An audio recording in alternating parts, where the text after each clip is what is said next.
السلام علیکم. میں ولسن فارماسیوٹیکلس کی جانب سے آپ کو آج کے پروگرام میں خوش آمدید کہتا ہوں. ولسن فارماسیوٹیکل جو ایک ڈرگ مینوفیکچرنگ کمپنی ہے, اس نے بالکاس کے نام سے ایک پروگرام شروع کیا جس کا مقصد یہ ہے کہ آپ تک صحت سے متعلق اہم معلومات پہنچائی جائیں. آج کا ہمارا ٹاپک ہے میٹابولک سنڈروم اور اس سے related high blood pressure, hypertension. اس موضوع پر ڈسکس کرنے کے لیے آج ہمارے ساتھ موجود ہیں ڈاکٹر حسن امام, who is a consultant cardiologist, Civil Hospital, Karachi. السلام علیکم ڈاکٹر صاحب. وعلیکم السلام. ڈاکٹر صاحب, یہ میٹابولک سنڈروم کیا ہے, اس کی کیا وجہ ہے؟ Thank you very much for giving me this question. اور واقعی یہ آپ کا بڑا ایک امپورٹنٹ سوال ہے. Metabolic syndrome is basically a combination of multiple comorbid condition and it has originated. یہ اس لیے اوریجن ہو گیا ہے کیونکہ ہمارے یہاں uncontrolled hypertension, uncontrolled diabetes, poor lifestyle, sedentary lifestyle ہے. تو ان سب کی جب کانسٹیلیشن ہوتی ہے اور ان کی کمبینیشن ہوتی ہے تو ایک میٹابولک سنڈروم آ جاتا ہے.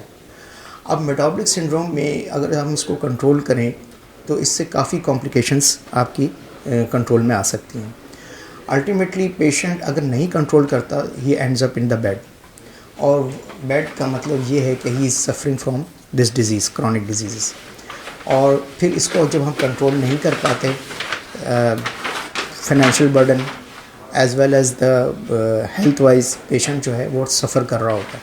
اور اس کے ایک پیشنٹ کے ساتھ اس کا پورا خاندان ریلیٹڈ ہوتا ہے, تو naturally everybody is suffering with him. تو why not put the brake earlier, کیوں نہ ہم اس کو پہلے روکیں. تو اس کا طریقہ کار کیا ہوگا؟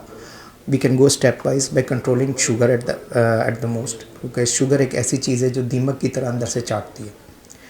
اور ایک ہمارے جسم میں ایک پروسیس اللہ تعالیٰ نے بنایا ہے جسے کہتے ہیں ایتھروسکلیروسس. ایتھروسکلیروسس جب زیادہ ہو جائے اور یہ آرٹری, یہ سمجھ لیں ایک عام الفاظ میں جنرل پبلک کو جاننے کے لیے کہ آرٹریز آپ کی جو ہوتی ہیں وہ ایک اسٹف ہو جاتی ہے, ان کی الاسٹیسٹی جو ہے وہ بالکل ختم ہو جاتی ہے.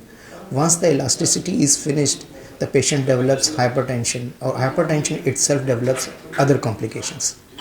تو اس وجہ سے میں یہ سمجھتا ہوں کہ یہ میٹابولک سنڈروم جو ہے it should be controlled, it should be addressed at higher level and the people should know more about it.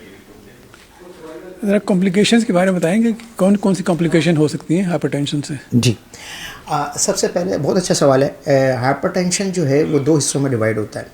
ایک ہوتا ہے ہائپر ٹینشن ارجنسی اور ایک ہوتا ہے ہائپر ٹینشن ایمرجنسی. ارجنسی میں یہ ہوتا ہے کہ پیشنٹ کا بلڈ پریشر تو بڑا ہوا ہے لیکن اس کو کوئی سمٹمز نہیں ہوتے کیونکہ ٹارگیٹ آرگن ڈیمیج نہیں ہوتا.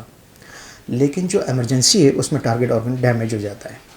اب ٹارگیٹ آرگن آپ کے کون کون سے ہو سکتے ہیں؟ ٹارگیٹ آرگن آپ کا برین ہے جو کہ ایک وائٹل آرگن ہے. ٹارگیٹ آرگن آپ کا ہارٹ ہے, وہ بھی ڈیمیج ہو سکتا ہے. ٹارگیٹ آرگن آپ کی کڈنیز ہیں. یہ تین بیسکس چیزیں ہیں جو ایٹ دا فرسٹ اسٹیج جا کے خراب ہوتی ہیں. تو اب کمپلیکیشنس کی بات, وہی جو آپ نے سوال کیا, تو یہ زیادہ تر ہائپر ٹینشن ایمرجنسی میں آتی ہے. کمپلیکیشن پہلی کیا ہو سکتی ہے؟ پیشنٹ میں ڈیولپ اسٹروک.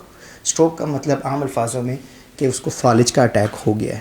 اب فالج بھی دو ٹائپ کے ہوتے ہیں. ایک اسکیمک فالج ہوتا ہے جس میں خون خشک ہو جاتا ہے دماغ کی رگوں میں, اور دوسرا ہوتا ہے برین ہیمریج جس میں دماغ کی رگ پھٹ جاتی ہے.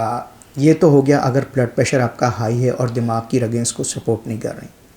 اب دوسری چیز کیا ہے؟ دوسری چیز آپ کی یہ ہے کہ پیشنٹ ہارٹ فیلئر میں جا سکتا ہے. آپ ایک اس کی سمپل سی مثال لیں. ایک بندہ اگر ایکسرسائز کر رہا ہے تو اگر وہ اس کو ڈمبلز اٹھاتا ہے اپنے ہاتھ میں تو اس کی بائسیپس مسلز بڑھ جاتے ہیں. اسی طرح اگر اس کو پرسسٹنٹ ہائپر ٹینشن ہے اور اس کا بلڈ پریشر کافی دن تک ہے تو اس کے ہارٹ کے مسل کو کیا ہوگا؟ الٹیمیٹلی وہ بھی بڑھ جائیں گے. دے ول ڈیولپ ہائپرٹروفی. تو ونس دے ڈیولپ ہائپرٹروفی تو کیا ہوگا؟ آپ کے آرٹریز تو اتنی ہی ہیں, تو supply and demand miss match, یہ ہو جائے گا. آرٹریز کم ہے, ماس زیادہ ہے جس کو اس کو خون دینا ہے, تو الٹیمیٹلی کیا وہ اسکیمیا ڈیولپ کرتا ہے اور پھر اس کو ہارٹ اٹیک ہو جاتا ہے. اسی لیے ہائپر ٹینشن کو اور ڈائبٹیز کو موسٹلی ہم لوگ سائلنٹ کلر کہتے ہیں کہ ایک سائلنٹ کلر ہے. یہی چیز آپ لے لیں گردوں میں. اگر پیشنٹ جو ہے ان کنٹرول ہائپر ٹینشن میں ہے فار دا لانگ ٹائم اور وہ اس کو کنٹرول نہیں کرتے, آپٹمائز نہیں کرتے, تو الٹیمیٹلی اس کے رینل فیلئر میں چلا جاتا ہے, سی کے ڈی ڈیولپ کر لیتا ہے. اور ونس ہی ہیز ڈیولپ سی کے D he can go into and stage renal disease, اور پھر وہ بیچارہ ڈائلسس ڈپینڈنٹ ہو جاتا ہے. اچھا, آنکھوں پہ بھی افیکٹ پڑتا ہے ڈائبٹیز سے بھی؟ اور بالکل یو آر ویری کریکٹ. آنکھوں میں ریٹینل آرٹریز ہوتی ہیں, وہ آپ کی ڈیمیج ہو سکتی ہیں.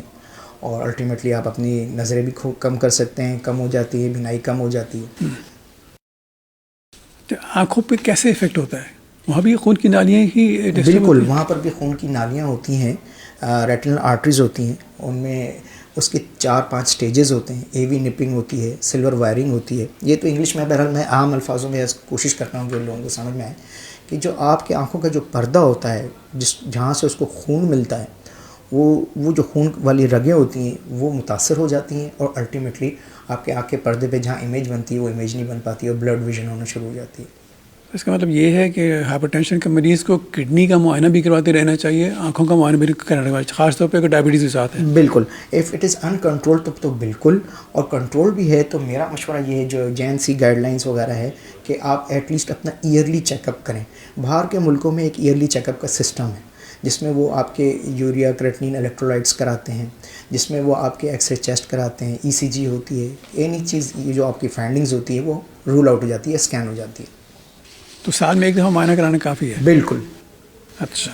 اور سال میں ایک بار, اور امریکن گائیڈ لائنز یہ ریکمینڈ کرتی ہے کہ اگر پیشنٹ از سمپٹومیٹک تو فوراً کرائیں, یہ نہیں کہ آپ سال کا ویٹ کریں. ہاں, تو اگر if the patient is developing symptoms میں بی ہیڈ ایک, سمٹمز میں بی بلڈ ویژن, سمٹم میں بی شارٹنس آف بریتھ, تو کوئی بھی اگر وہ سمٹم ڈیولپ کر رہا ہے تو ہی should go to the his physician یا ڈاکٹر جو بھی اس کے قریب اور اویلیبل ہے. پیشنٹ کو کیسے اندازہ ہوگا کہ اس کے کڈنی پہ اثر ہونے لگا ہے یا آنکھوں میں اثر ہونے لگا؟ پیشنٹ کو کڈنی میں ایسا جیسے یورین آؤٹ پٹ اس کا کم ہو جائے گا, پیشاب نہیں آ رہا اس کو, کم ہو گیا, ٹھیک ہے, اس سے ہوگا. پھر دوسری چیز یہ ہوگی کہ اب کڈنی آپ کا الیکٹرولائٹ امبیلنس کو بھی کنٹرول کرتا ہے. اگر اس کے فار ایگزامپل کڈنی میں کوئی ایشوز آ رہے ہیں تو الیکٹرولائٹ امبیلنس ہونا شروع ہو جائیں گی, ٹیکیکارڈیا ہوگا, ہیڈ ایک ہوگا, یہ ساری چیزیں وہ ڈیولپ کر سکتا ہے. ایڈیما فیٹ ہو سکتا ہے, سب سے بڑی چیز تو ایڈیما فیٹ ہے. ایڈیما فیٹ کی پتہ نہیں 5-6 ڈیڈیز ہیں. اگر آپ دیکھیں, اگر ہارٹ فیلئر کا پیشنٹ ہے وہ بھی ایڈیما فیٹ ڈیولپ کرتا ہے, رینل فیلئر کا پیشنٹ ہے وہ بھی ڈیولپ کرتا ہے, وہ تو NSR کرتا ہے, اوورال جنرلائزڈ ایڈیما ڈیولپ کرتا ہے. تو اس طرح اس کو پتہ چلے. آنکھوں میں اگر افیکٹ ہونے لگے تو کیسے پتہ لگے گا؟ آنکھوں میں اگر اس کے مسئلہ آ رہا ہے تو وہ دیکھ نہیں سکے گا, کم ہو جائے گا. اچھا. اس کی بلڈ ہو جائے گی ویژن, ٹھیک ہے, تو دھندلا نظر آئے گا. دھندلا نظر آئے گا اس کو. سوری. تھینک یو ڈاکٹر صاحب, thank you very much. Nice meeting. ناظرین, ڈاکٹر صاحب نے بہت اہم معلومات ہم تک پہنچائی ہیں کہ ہائپر ٹینشن کے مریض کو یا میٹابولک سنڈروم کے مریض کو اپنا کیسے خیال رکھنا چاہیے, کون کون سی کمپلیکیشنز ہوتی ہیں, اور ہمیں امید ہے کہ آپ ان معلومات سے استفادہ حاصل کر کے ایک صحت مند زندگی گزارنے کی طرف جا سکیں گے. اب اجازت دیجیے, اللہ حافظ.